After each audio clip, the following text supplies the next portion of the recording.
사람들은 위기가 오면 본능적으로 같은 질문을 던진다. 내 돈은 어디로 가야 안전한가? 그러나 이 질문에는 이미 하나의 착각이 숨어 있다. 위기 국면에서 자본은 안전한 곳으로 이동하지 않는다. 그것은 오직 덜 위험해 보이는 방향으로, 그리고 더 빠르게 탈출할 수 있는 곳으로 움직일 뿐이다.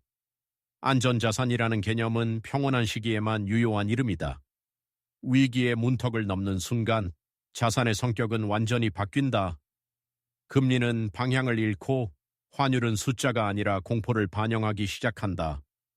부동산은 더 이상 실물이 아니라 유동성의 족쇄가 되고, CDS 프리미엄은 국가의 신용이 아니라 시장의 불안을 가격으로 환산한다. 이때 자본은 수익을 추구하지 않는다. 생존을 선택한다. 가장 먼저 팔 수 있는 것, 가장 빨리 현금화할 수 있는 것, 그리고 가장 늦게 규제를 받는 곳으로 이동한다. 문제는 이 이동이 조용히 이루어지지 않는다는 점이다. 누군가의 안전은 다른 누군가의 붕괴 위에 세워진다. 환율 급등은 수입 물가를 자극하고, 금리 상승은 가계의 호흡을 조인다. 주식시장의 자금 이탈은 기업의 투자 계획을 멈추게 하고, 부동산 거래 절벽은 지역 경제의 혈류를 막는다. 위기는 언제나 숫자로 시작하지만 끝은 삶의 무게로 돌아온다. 그리고 그 중심에는 늘 같은 질문이 남는다. 이 자본의 흐름은 과연 자연스러운 선택이었는가? 아니면 시스템이 강요한 탈출이었는가? 여기서부터 우리는 안전자산이라는 말의 실체를 다시 들여다봐야 한다. 위기는 어느 날 갑자기 뉴스 속보로 등장하지 않는다. 먼저 미세한 균열로 시작된다. 금리가 천천히 올라가는데도 자산 가격은 떨어지지 않고, 환율은 이유 없이 흔들리며, 유동성은 충분하다고 말하지만 시장은 점점 경직된다. 이런 국면에서 가장 먼저 반응하는 것은 변방의 지표들이다. CDS 프리미엄이 조용히 상승하고, 단기 자금 시장에서 금리 스프레드가 벌어진다. 이는 아직 위기가 아니라는 신호처럼 보이지만 사실상 시스템 내부에서 신뢰가 후퇴하고 있다는 증거다. 은행들은 대출 문턱을 높이고, 기업은 현금 보유를 늘리며, 가게는 소비를 미룬다. 숫자 하나하나는 작은 변화에 불과하지만 이들이 동시에 움직이기 시작할 때 경제는 이미 방향을 바꾼 상태다. 특히 환율은 위기의 천개와 같다. 실물 경제가 아직 버티고 있어도 통화 가치는 먼저 반응한다. 외국 자본이 빠져나가기 시작하면 환율은 급등하고, 이는 다시 수입 물가와 금리 압력으로 되돌아온다. 이 악순환이 반복되면 중앙은행의 선택지는 빠르게 줄어든다. 금리를 올리면 내수가 무너지고, 내리면 통화 신뢰가 흔들린다. 이 딜레마가 장기화될수록 시장은 안정이라는 단어를 더 이상 믿지 않는다. 위기의 징후란 거대한 폭발이 아니라 신뢰가 조금씩 증발하는 과정이다. 그리고 자본은 이 변화를 누구보다 빠르게 감지한다. 경제 충격은 사건이 아니라 메커니즘이다. 하나의 변수 변화가 다른 영역으로 전이되며 연쇄 반응을 만든다. 기준금리가 오르면 차입 비용이 증가하고, 이는 기업의 투자 축소와 가계의 소비 위축으로 이어진다. 이 과정에서 부동산은 가장 늦게 반응하지만 한번 흔들리기 시작하면 충격은 깊고 길다.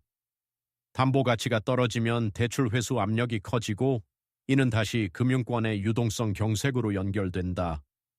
환율 상승은 또 다른 통로다.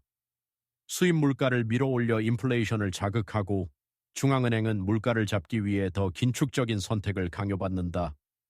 이렇게 금리, 환율, 물가가 서로를 밀어올리는 구조가 형성된다. CDS 프리미엄의 상승은 이 모든 과정을 외부 시선으로 요약한 지표다. 국채를 보유하는 것조차 위험해 보이기 시작하면 자본은 국가 단위로 리스크를 분류한다. 이때 안전자산은 고정된 목록이 아니다. 달러, 미국 국채, 금은 상대적 안전으로 선택되지만 그마저도 유동성 위기 앞에서는 매도 대상이 된다. 위기 국면의 자본 흐름은 합리적 판단의 결과라기보다 시스템 전체가 동시에 도망을 선택하는 집단 행동에 가깝다. 이 메커니즘을 이해하지 못하면 위기는 늘 예측 불가능한 재난처럼 보일 수밖에 없다. 이 메커니즘은 국가마다 다른 얼굴로 반복된다. 1997년 IMF 외환위기 당시 한국에서 안전자산으로 여겨졌던 것은 달러였다. 그러나 그 달러는 보호막이 아니라 고통의 매개였다. 환율 급등은 기업 부채를 폭발시켰고 가계는 실직과 소득 붕괴를 동시에 겪었다. 아르헨티나에서는 국채가 안전하다는 믿음이 무너지는 순간 예금 인출 제한과 통화 가치 폭락이 동시에 발생했다. 그리스는 유로화를 사용했지만 안전하지 않았다. 통화 주권이 없는 국가는 위기 대응 능력을 상실했고 국채 금리는 치솟으며 긴축이 삶을 압박했다. 터키의 경우 금리를 인위적으로 억제한 결과 환율과 인플레이션이 통제 불능 상태에 빠졌다. 베네수엘라는 더 극단적이다. 통화에 대한 신뢰가 붕괴되자 자본은 금과 달러, 심지어 실물 상품으로 이동했고 화폐는 교환수단의 기능을 상실했다. 이 사례들이 공통적으로 보여주는 것은 안전자산의 본질이다. 그것은 어디가 안전한가가 아니라 어디서 가장 늦게 붕괴되는가의 문제다. 그리고 그 판단은 언제나 시장이 먼저 내린다. 이제 시선을 한국으로 돌려보자. 한국 경제는 외환 보유액, 비교적 안정적인 재정, 선진화된 금융 시스템이라는 장점을 가지고 있다. 그러나 동시에 높은 가계부채, 부동산 의존도, 대외 개방성이라는 구조적 취약성을 안고 있다. 위기 국면에서 자본이 빠르게 이동할 때 가장 먼저 흔들리는 것은 환율이다. 원화 약세는 수입 물가를 자극하고 이는 생활비 상승으로 곧바로 체감된다. 금리가 오르면 가계의 이자 부담은 소득 증가 속도를 훨씬 앞질러 커진다. 부동산 가격이 조정되기 시작하면 자산 효과는 사라지고 소비는 급격히 위축된다. 이때 CDS 프리미엄의 움직임은 한국 경제를 바라보는 글로벌 시선의 변화를 드러낸다. 아직 위기가 아니더라도 신뢰가 후퇴하면 자본은 언제든 방향을 바꾼다. 문제는 이 과정이 실물 경제보다 항상 한 발 앞서 진행된다는 점이다. 주식시장의 변동성은 기업의 투자 결정을 바꾸고 환율 변동은 중소기업의 원가 구조를 흔든다. 위기의 자본 흐름은 숫자의 문제가 아니라 한국 사회 전반의 균형을 서서히 무너뜨리는 압력으로 작용한다. 이 압력 앞에서 정부와 중앙은행의 선택은 언제나 제한적이다. 위기 국면에서 정책은 문제를 해결하기보다 시간을 벌기 위한 수단에 가깝다. 기준금리를 올리면 환율과 자본 유출을 방어할 수 있지만 가계와 기업의 부담은 급격히 커진다. 반대로 금리를 낮추면 단기적으로 숨통은 트이지만 통화 신뢰가 흔들리고 환율 불안이 다시 고개를 든다. 유동성 공급 역시 양날의 검이다. 시장이 얼어붙을 때 유동성은 필수적이지만 과도한 공급은 자산 가격 왜곡과 도덕적 해이를 낳는다.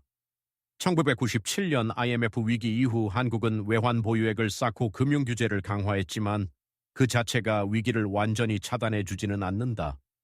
글로벌 자본은 국가의 의지를 보지 않는다. 정책의 일관성과 실행력을 평가할 뿐이다. CDS 프리미엄이 하락하는 것은 선언이 아니라 신뢰가 회복됐다는 신호일 때뿐이다. 결국 정책의 핵심은 얼마나 버틸 수 있는가가 아니라 얼마나 예측 가능하게 행동하는가에 있다. 시장은 불편한 진실보다 불확실성을 더 두려워한다. 정부와 중앙은행이 위기 속에서 던지는 메시지는 그 자체로 자본 흐름을 바꾸는 힘이 된다. 위기 국면에서 개인의 선택지는 생각보다 단순하면서도 어렵다. 수익률을 쫓는 전략은 작동하지 않고 정보의 속도는 언제나 개인보다 시장이 빠르다. 이때 가장 중요한 기준은 자산의 이름이 아니라 구조다. 얼마나 빨리 현금화할 수 있는가, 환율 변동에 얼마나 노출되어 있는가, 금리 변화가 내 현금 흐름에 어떤 영향을 주는가를 먼저 점검해야 한다. 부동산은 거주 안정성을 제공하지만 유동성은 낮고 과도한 레버리지는 금리 상승기에 치명적이다. 금융자산은 변동성이 크지만 분산이 가능하다. 달러 자산은 환율 방어 수단이 될 수 있으나 환율이 이미 급등한 이후에는 보호 기능이 제한된다. 금은 신뢰 붕괴의 해지 수단이지만 현금 흐름을 만들어내지는 않는다.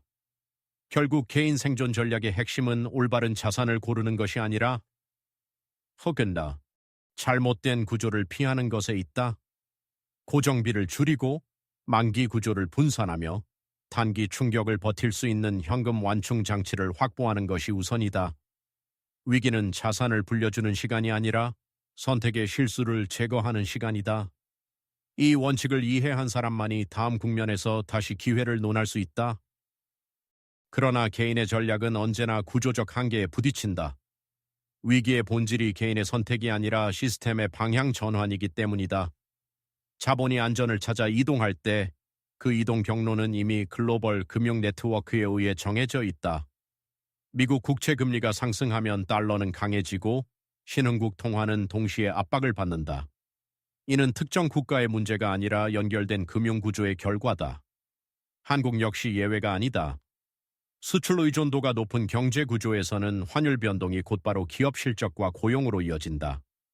대기업은 환율 변동을 해지할 수 있지만 중소기업과 자영업자는 그대로 노출된다. 금리가 오르면 금융비용은 기업보다 가게에 더 직접적으로 전달된다. 주택담보대출, 전세자금대출, 신용대출은 모두 같은 방향으로 압박을 받는다. 이 과정에서 전자산으로 이동한 자본은 한국을 떠나지만 남겨진 부담은 한국 사회 내부에 축적된다. 위기 국면의 자본 흐름은 국경을 넘어 이동하지만 그 후유증은 지역과 계층에 따라 다르게 남는다. 이것이 위기가 불평등을 확대시키는 구조적 이유다. 자본의 안전은 보장되지만 삶의 안전은 그렇지 않다.